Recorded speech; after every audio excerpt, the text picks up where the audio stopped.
Does this make you think again about the way you vote? No, not at all, because I mean I'm inspired coming here.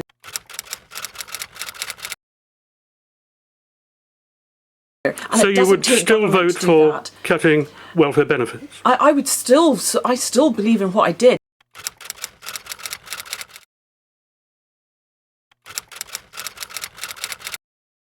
What I really believe in is that we need to get people into work and get them the confidence. By cutting welfare benefits, you make people go to work. I mean, is that the logic? If you actually, the key objective is getting them into work. After 5 years of government, are you disappointed that there's a need for something like this? I'm inspired by the work I see here, rather than sort of disappointed. So yeah, we had over 800 in 1 month. Yeah. So we're actually just finalising the figures, but I reckon this year we probably would have done between 2,500 and 3,000 people. He has been applying for the last 3 months that I know of for benefits and that, and for some reason it's going back and forth, and he's hitting a brick wall all the time, and he literally hasn't got anything.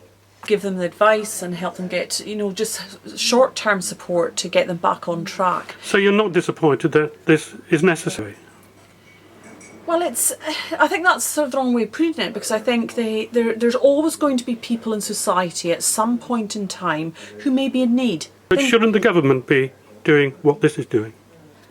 Well, it depends. I mean, what I was saying just now was, if there's a problem in benefits, and I can try and help Chase to get those benefits arriving earlier and on time. In the Parliament, how have you voted regarding benefits, welfare benefits? You can look at my record. I have. You can look at my record, and that's what Yeah. you can tell for yourself that I've done it. I mean, so how have you voted? I've supported the changes in welfare, which is reducing, which is about getting people into work, and that to me is always the most important thing. That's important. Do you think any of those votes may have increased the need for something like this? I think well, if you only need to look at the numbers of people now in work, and that has massively increased. Our unemployment here locally in my half of Hounslow is 2%. Longer term is getting them into work, and that's what I've been pushing for. That's been one of my key aims. Keep hearing about benefits. It's the same problem keeps arising. Can't get the benefits. Benefits are delayed. Isn't that a government responsibility? Yeah, but that bit is, I mean, it's not as simple as saying the government fault that the benefit's been delayed. There might be something about this on the application form that they need to fill in. They need support. They need some chasing. There's a whole range of scenarios around it.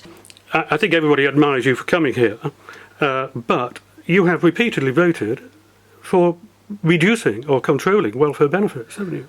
But we've also got people into work.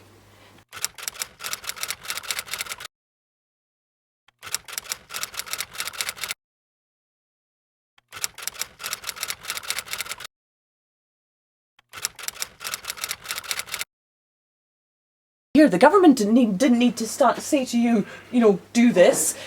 They started this here because they really cared about the community they live in. They cared about the people who live here. Just items as well. Yeah. Yeah. And we're obviously got our Christmas leftovers, so we make it. Good, so we're treating some personal toiletries. Yeah. That's brilliant. Really, really good. You've got to make work pay. So we've taken 2 million people out of tax altogether, so the lowest paid out of tax, to try and get those people out of poverty and make sure that work pays.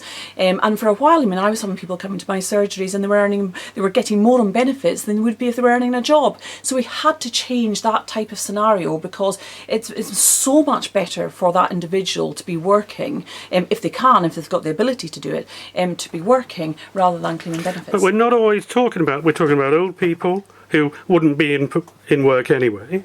We're talking about some people who cannot easily get a job. I mean, they're having difficulty getting a job. So we're not really talking about those, are we? No, I do think, as I say, it's so difficult to go through every single scenario, because...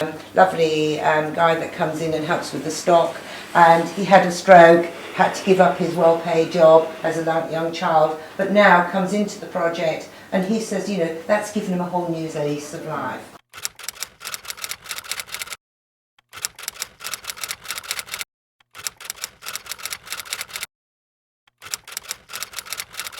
I'll help in any way I can. But how?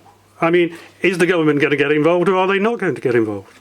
Well, it depends in ways. I mean, I don't think the government needs to be involved correctly. This is so well organised. The government doesn't need to get involved. But where I can, I can make contacts, I can build the relationships with local businesses, I can help spread the word. Or is a community organisation, made for the community, built for the community, for the community. Jane, as you remember, Jane was made Volunteer of the Year. Yes, I wasn't know. she? Yes, they were. Thanks very much. Would you want government to? No, I don't think. I think it's really nice that we are actually independent, that we're not affiliated to any political party or anything like that, or any faith group. That we are totally there for the community, and I think it's, testament to the local area that the project has been developed and supported by local people. So no, I don't think the government has a responsibility for that. I mean, there's people that are struggling because they can't afford to pay for food and pay for the heating, and that is a lot, especially this time of year. And that I'm getting more and more, and there's a lot of properties that, I had one woman in the other day said it costs her £10 for 2 hours just to heat her flat. When Mary got into Parliament, there wasn't a food bank, was there? Did you know of any food banks? But there wasn't one in this constituency. No, maybe not, but nationally. So why has there been one set up in this constituency during the time of the coalition government? Well, remember we had the recession that hit everybody. Do you think that we should be giving £35,000 worth of benefits to someone who's not working? And I sort of think, what I want to do, if they're fit and healthy and able to work, I want to help and support them get into work. Brentford is brilliant. Exactly. Do you think it's evidence of an increasing split between the rich and the poor? Well, I don't look at society in that way. What I want to help are the people who are in poverty get into work. I want to help the poorest in society find a way to get ahead. I don't worry about the very rich because they're few and far between. I mean, so what I want to do is help those people who you need to give them the confidence, the support, the skills, the ability, the signposting to get the support. Do you think your constituency is split between rich and poor? No. And Chiswick is the rich, and no. Then there's what's there's some very rich people. There's some very expensive. There's some very expensive houses. There's one just sold down the corner for £3.5 million. Yeah, but that's probably unusual in Brentford. But there is rich and poor in every area in every society.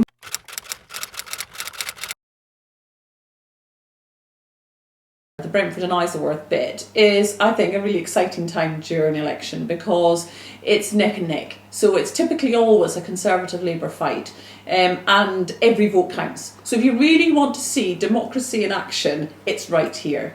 And that's where I think all political parties, especially myself and my Labour opponent, will be out there on the streets trying to get as many votes as we can, because it absolutely comes down to every last vote.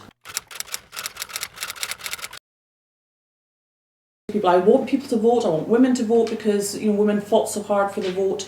If you vote, it's your chance to have a voice. And that's what makes democracy and what we have here so important. So I want everyone to go out there, think about who they want to represent them, and go out there and vote and send them things. Will you take part in a local debate Definitely. with